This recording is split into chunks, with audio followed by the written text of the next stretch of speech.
A falta de estudo das obras básicas e o conhecimento adequado da doutrina atrapalham. Opa! O que eu estou querendo dizer com isso, gente? As obras básicas são as obras do Kardec. Livro dos Espíritos, tá certo? Livro dos Médiuns, Evangelho segundo o Espiritismo, Céu e Inferno e a Gênese. E mais 12 anos de Revista Espírita, que tem lá um compêndio enorme de informações. Ali você tem a doutrina dos Espíritos. E lá você tem uma compreensão ao estudar dessa coisa que eu falo, que a doutrina é libertadora. É uma doutrina que te engrandece, que te eleva, que não te cobra, que não te exige. Ela te liberta. Depois nós temos livros no meio espírita que foram escritos por espíritos, que vivenciaram situações deles. Aquele espírito vivenciou uma determinada situação, e aí ele vem contar a sua história. A história é dele. Porém, nós trazemos para nós a história daquele espírito como se fosse a doutrina espírita. Então nós vamos ver espírito que passou no umbral. Ele passou no umbral, é a história dele.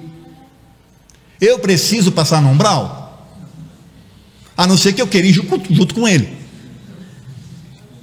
Porém, a falta de estudo da obra básica faz com que a maioria ache que vai passar pelo umbral, quando é a história daquele espírito. E o pior no sentido que eu estou falando, é da falta de compreensão, tá certo? Esse espírito, por como ele vivenciou uma situação dessa, onde ele estava em desequilíbrio, então ele vivenciou coisas, ele passa num processo lá no plano espiritual de aprendizado próprio dele.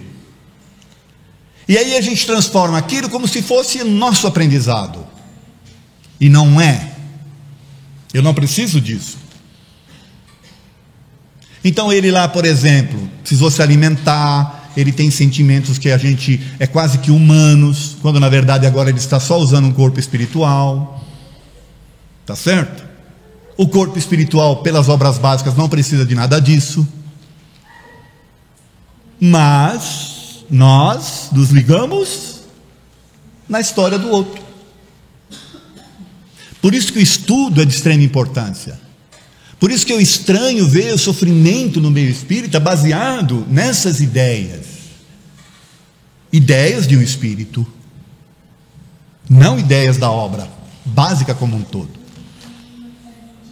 E aí vai um conselho então para que a gente estude as obras básicas. Nós podemos ler qualquer coisa, gente. Qualquer coisa a gente pode ler, desde que a gente tenha a base da doutrina. Porque aí nós vamos ter a compreensão exata de que aquela história é a história daquele espírito. E mais, talvez os espíritos que ele também encontrou, que estavam na mesma faixa dele. Lembra que eu falei aqui na palestra que lá no plano espiritual a gente já se separa mais ou menos de acordo com as nossas faixas de vibração? Qual é que é a minha faixa de vibração, entende? O que é que eu vou vivenciar? Depende de mim e não daquele espírito.